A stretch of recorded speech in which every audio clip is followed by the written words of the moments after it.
Zach Sang and the gang. Is Zach Sang and the gang hanging out right now in the studio? Mary Lambert. Hello, Yeah. hello. Hi. Hey. Wait, so you moved to Massachusetts from Seattle? Yeah. Why? For love. Oh, Really? I love you For so love. much. Yeah. No way. Yeah. Well, everybody thought when I was leaving Seattle, they're like, she's moving to LA. I was like, hell no. Nah. Oh. I'm moving to Western Massachusetts. Nice. I was like, give me a place where all the lesbians are. I love it. I moved for love love. it. Wait, so did you have somebody there? Or are you going? Are you there now? Yeah. How do you like it? I love it there. It's so quiet. So beautiful. In the fall, it's the most beautiful. Exactly. And did you go for somebody in Massachusetts, or did you just go to because that's where you thought you were gonna find love? Yeah. no, That was the I place. met my Specific. girlfriend when I was on tour. And, Oh, very cool. Yeah. You live a crazy life now. Yeah, I do. Your life. cool. I feel like your life, like it just changed within a blink of an eye. Can you tell me the story? Yeah, I mean, I was let's see. I mean, I studied music in college. I was a composition major, so I wanted to figure out arrangements to make for pop music to be like put classical music on pop music, Yeah. quartets and arrangements and things like that. But my first goal was to sort of go into politics, and then because I wanted to greatly impact the world. That's Yeah. sort of been my MO, like my prerogative, and then I decided to get my master's in teaching, so I was applying to graduate school, and as I was applying, I was like, I'm just gonna try to be an artist. Like, I feel really confident in what I do. I love performing.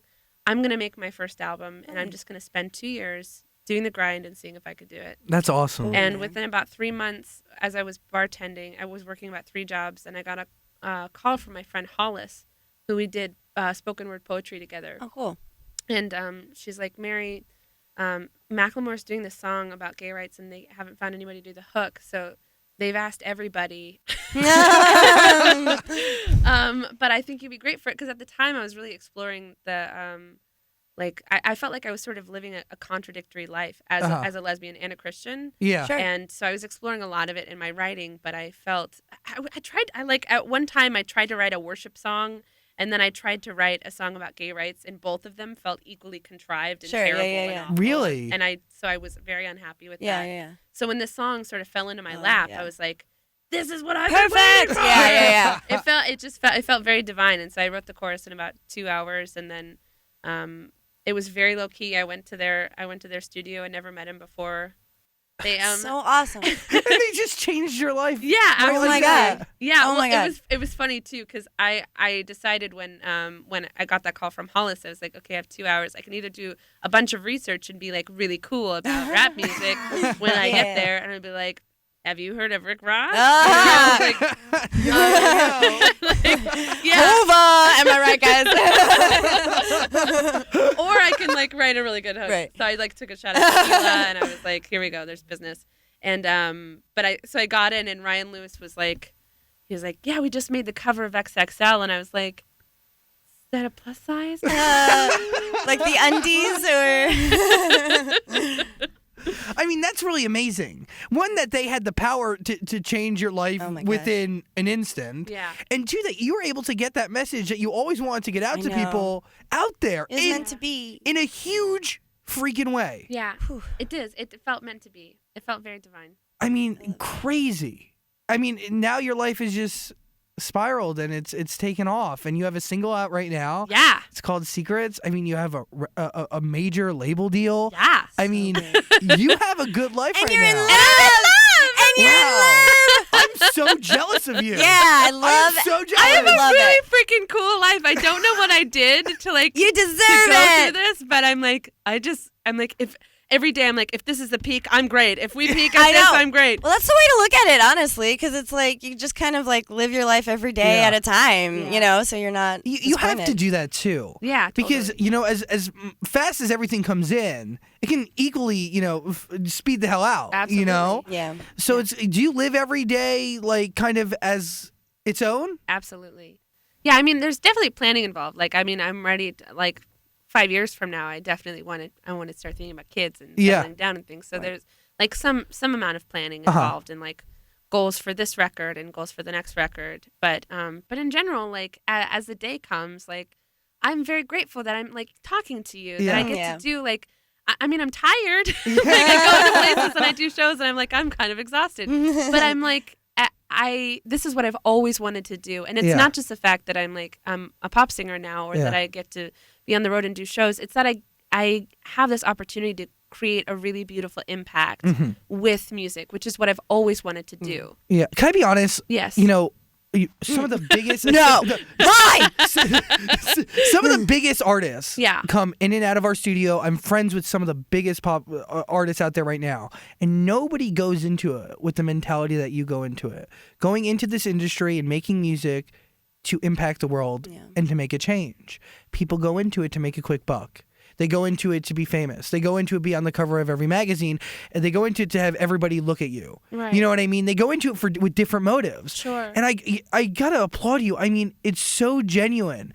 And I feel like that's why you're gonna have tremendous success, even more success than you've already had, because you come at it from a genuine way. You know, you're not selfish about it.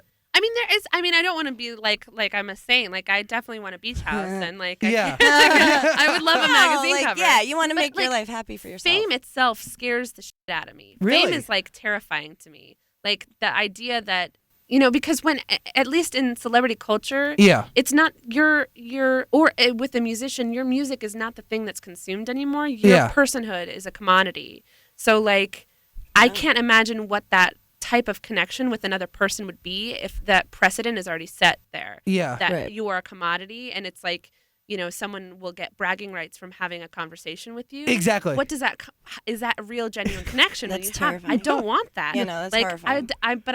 I care very deeply and passionately about the stories that I want to share and the messages that I have, and the proponent of social justice and healing through music. Sure. Yeah. And I want that to reach a massive audience of millions and millions of people. If that is what is sacrificed. Yeah, it's the byproduct, yeah. I don't know. Like, I'm still trying to figure out, is that worth it to me? But right now, yes. Is being, and we experience, notoriety and fame on the lowest form, and I feel like radio is the lowest form of notoriety. No, I'm like quasi-famous. Yeah, no, you beat us tenfold. Oh my God. No, I'm waiting for like a royal scroll from Kim Kardashian or the Scientologists. Well, I play her game, so I'm on an A-list. Really I'm on the A-list. She calls me all the time, so I can hook that up for you if you'd like. The game's a big deal. So is Sasha. But we experience the whole act of being judged. Everything you do is being judged. Yeah, under a microscope. Yeah, I mean and I think my thing in terms of fear is not coming from like listeners or people judging me. I get really nervous when executives judge me, and when program directors judge us, and because everything you do has a direct reflect and it has a direct connection to a ton of other people. Yeah. When we go on the air, we make money for somebody, and if we don't do it right, that person doesn't make money. Right. That's scary to us. Have you experienced that? Like, I feel like I feel like you'd kill it in a boardroom, but in a different way. The thing that really bothers me, especially about this industry, is that a lot of it is a lot of people's actions are propelled by fear. Yeah. And I think that can inhibit a lot of people from living fully. Yeah. And doing their job in a good way, or that. So to propel yourself rather from, there's actually this cool book I'm like in the middle of reading. It's by Rob Bresney, and it's talking how pronoia is the antidote to paranoia, and how the world is like trying to shower you with blessings. And so rather than thinking of the world like the world's out to get you, rather than thinking that way, that possibly that, you were given an opportunity to do something really wonderful. And so, I mean, it's definitely, it's a process. Yeah. It's a way of thinking. Yeah. But it's a great way of thinking. Yeah. But Once you realize, Absolutely. Well, it is a practice. Yeah. And, do you know Mike Posner? Yeah. Well, I don't know. I mean, I don't You know. need to be friends with him. Okay. I want to make that connection because Okay. you guys would get along unbelievably. Cool. You have the same exact outlook on life. You really, I mean, cool dude too. Yeah. You're a cool chick. I mean, you guys think the same way, and it's really nice to hear that. Cool. Because Thanks. people don't do that anymore. No, it is. Have you had a crappy interaction with a famous person? Honestly. I have to be diplomatic. I don't, because I think everybody's going through whatever they're going through, and people have experienced different amount of judgments no matter where they are. Right. So I can never sure I can be like, well, that was really rude. But and again, I don't know what their day's been like. Right. I don't know how many people ask them for a photo. Like, and now that I'm sort of in the same position, there's been times where I'm like, I feel like crap and I look terrible and I don't want this going up on the internet. I'm gonna have to say no, but I'd love to. Can I sign? You know, there's there's other things. I see parallels in my own life, so it's hard. It's very difficult for me to. And I try to tell my friends that, like when my friends make fun of some of my friends, and they're like, oh, you know, I heard that story about Ariana. Oh, you know, she told someone to die, and I was like, she probably didn't say that. Yeah. Number one, and number two, you know, you don't know what's going through her mind. You don't know she just got mobbed 10 minutes before by people. You know, it's like a different thing. Like you just don't know what they go through. Yeah. It's a pretty crappy thing to, you know, kind of have to experience for yourself. I'm guessing. I mean, if you had a camera and a microphone following you around for your entire life, or like just people watching you would fuck up. Like there's a Naturally. point. Like, there's a chance. Yeah. You know, I can't imagine what it's like, because like even at where I'm at in my sort of quasi stardom, like I already feel like I'm very much under a microscope. I can't imagine. Like I watched this video of Harry Styles like going to the airport. Yeah, it's crazy. And like. And that's their life. Like that's how. Like that's like that's insane. Like that is terrifying. That's it for them. Yeah. Yeah. That's it. What does take this off? It smelled weird. You could take it off too. Yeah. Oh, I like mine. I like mine. I look totally cool. We just decapped our microphones. What does your girlfriend do? She's a singer too. She is. Yeah, she's a pop singer too. Wow. An artiste. Yeah, she was on The Voice. I don't know if you guys know. Oh, cool. Yeah. Who was she? Her name's Michelle Shamuel. I've heard that before. Yeah, she's got. Our producer, nice. who's not here, she's a huge fan of The Voice. She's obsessed. Cool. Yeah. How did you guys meet? Well, we were working on a song together, and I never met her in person, and so it was like, you know, just emailing back and forth and different song ideas, and I was so enamored with her, you know, with her voice and her presence, and her she's very, very smart, and she's having awesome conversations, and then it's just like sparks. This is it. Yeah. That's awesome. Yeah. I'm so happy that you're happy. I'm happy too. I'm happy too. Yeah, you deserve it. But it's also really helpful to have like a partner that you can kind of have to bounce things off of for the both of you guys. Like as an artist, you know, because you can go crazy in your own head a little bit. So it's really good for you to have that. And it's good to have someone to experience all of this new life that was thrown at you. It's crazy. She had just ended the show as we were about to do the VMAs. Yeah. And she was Which is crazy, by the way. You're just going to perform at the VMAs. Like, all those words are insane. But like we've been in the same process with both of our records. So her record's coming out soon too, and her single was out around the same time my single was out. So we're experiencing, and we're touring like within like 2 months of each other. Yeah. Oh, nice. So it's really amazing to experience this with somebody else that's you know so relatable. Do you guys get competitive at all? Never. No. That's wonderful. No, I'm happy for each other. I feel like I should be president of her fan club. No, I feel the same. Yeah, I feel the same way. I'm like, did you see that they tweeted about you? Yeah, no, it's wonderful. She's like, I have no idea. Wait, that's you and your boyfriend. It really is. Because your boyfriend writes for a TV show. Yeah. On Sci-Fi. What does it write for? It's gonna premiere in January. It's based on the movie 12 Monkeys. Cool. Yeah, and he's over in LA, and he's like, for the last 3 years I've had some really cool radio success. I've done some really cool comedy stuff. Yeah. Like I've had a really great 3 years, and it's still happening. And he kind of is having all this great time, and he's like arrived in LA. Like he's writing up a storm, meeting all these people, doing all this stuff. And I'm like, I'm so happy for him. I could die. Like whenever a trailer comes out, I share it with all my friends. Totally. Like my mom and I want to have like a fake red carpet party for him. I swear to God, we're planning it. Like we're gonna roll out the carpet, have like paparazzi.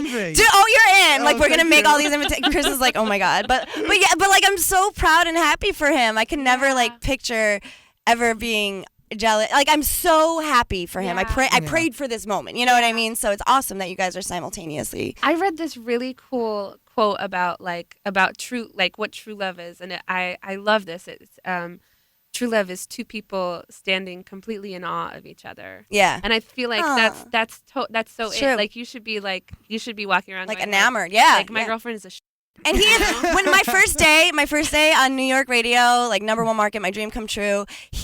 I was on really late, obviously, because it was my first day. And so he like stayed up and listened. And when I got home, like he was mad asleep and the radio was still on super loud. And I went to bed and he was like, "Oh, you were so good, love you." And I was like, like it just feels so good to have that support, right? Totally, like, or else you wouldn't have moved to Western Mass. I have none of that. completely alone. You will find it and you'll be happy. Yeah, you will. You absolutely will. I've been looking. I feel like, do you have to look or does it just come to you?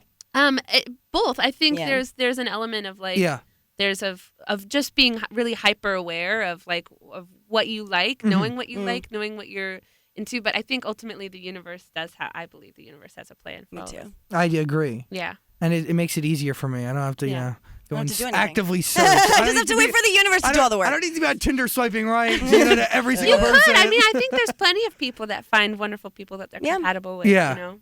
I gotta try a little bit more. Be open. You can put yourself out there. Be open to it. Yeah. Whatever happens. Let's talk about secrets. So is this your debut single? No, because you had the one with Macklemore Ryan Lewis, but then you turned that into you turned your hook into an actual single, right? Yeah. Which is beautiful. She keeps me warm. Yeah. I just thought it would be really cool. Why not have like a lesbian love song on mainstream radio? Oh my God. It's a beautiful song. I just remember thinking like, wow, when I was coming out and I was 17, like how much that would have meant to me. Oh my God. It impacted, like, I remember playing it for the first time and being so proud. Yeah. Like, I remember being like, this is an awesome moment for radio, for like mainstream. Seeing y'all on Colbert Report, that's where I saw you and Macklemore first. I was like, this is happening. This is happening. Cool. Something resonated with me. We're on all over the country and we're on in a ton of different parts. I mean, we range from, down at the Jersey Shore to Burlington, Vermont, to Kansas, to Alabama, to North Dakota. Gorgeous. They love us. The best. Yeah, I have a feeling that we might be on like in your area, like where you live up there, because we're like all throughout New Hampshire. Like we seep into Massachusetts. So we have access to all of these different lifestyles. Yeah. And I remember talking to a program director, and he was taking our show, and he still does. I think we have a 30 share at night, so he can't get rid of us because we're too good. And we were playing, Same Love. Yeah, we were playing Same Love. And he called me and he goes, man, I don't think we can have this song on the radio because the people in our community, I feel like they're going to, have a problem with it. And I said, I don't give a shit. I don't care. We're playing the song. I'm spinning it every hour. If you have an issue, you can drop the show. Wow. And that's it. Kept the show and we have a 30 share at night. So the story, it laid where it laid. But, I saw that. Yeah. Does that suck a little bit that like people are still so closed-minded over things that are just everywhere? This is the way the world is. Totally. I think it might be different for me in my experience coming from the Pentecostal church because I was raised Pentecostal and then I joined the evangelical church when I was in my teens. So I know what that mentality is of like, I just want to save you from going to hell. I'm doing this because I love you. And it really is like the intention is really beautiful, but it's so distorted. Yeah. And it's so much more harmful than good. And so, I mean, it's just a matter of compassion and understanding what someone's experience is. And hopefully, because you can debate the Bible until like, I love talking about, I just love talking about theology. I could do it all day. Too, It's really fun. But I mean, I think at the end of the day, you're not going to be able to change anybody's, opinion by shoving facts down their throat. Yeah. And you have to come at a place of love and heart. And so for me, Same Love achieved that. And I think in the same way, like Secrets for me is a similar thing. Like I got very attached to that feeling of like, wow, like. I really feel like we made a global impact with this song. Yeah. I want to do that again. Yeah. That was cool. But I wanted to do a pop song with like, a sense of empowerment to it. But I felt like there's already a lot of empowerment songs out. I think I felt in some way they were tied up in a bow. And I wanted to say something like, I wanted to come from a place of vulnerability and put the lens on myself as sort of an invitation to other people. Cool. Which is great. Cool. Very cool.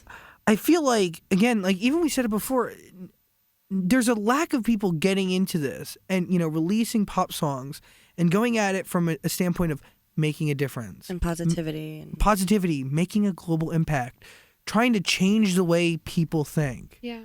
Nobody's doing that anymore.